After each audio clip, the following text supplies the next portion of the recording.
வாழ்க்கையே எங்க இருக்கு? 10வது ரெண்டே வழிதான் உங்களுக்கு, பயாலஜி, கம்ப்யூட்டர். அப்புறம் 12வதுல என்ன சொல்லுவாங்க? வாழ்க்கை இங்கதாங்க இருக்கு. எங்க இருக்கு? 12வதுல.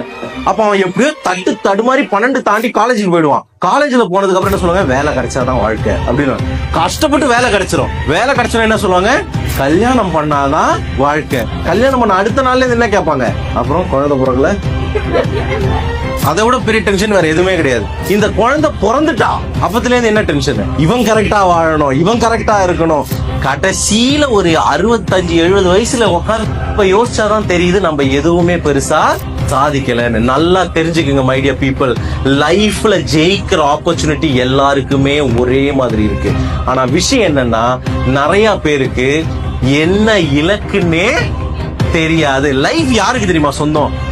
இலக்கு யாருக்கு இருக்கோ, லட்சியம் யாருக்கு இருக்கோ, ஒரு கோல் யாருக்கு இருக்கோ, அவனுக்கு தான்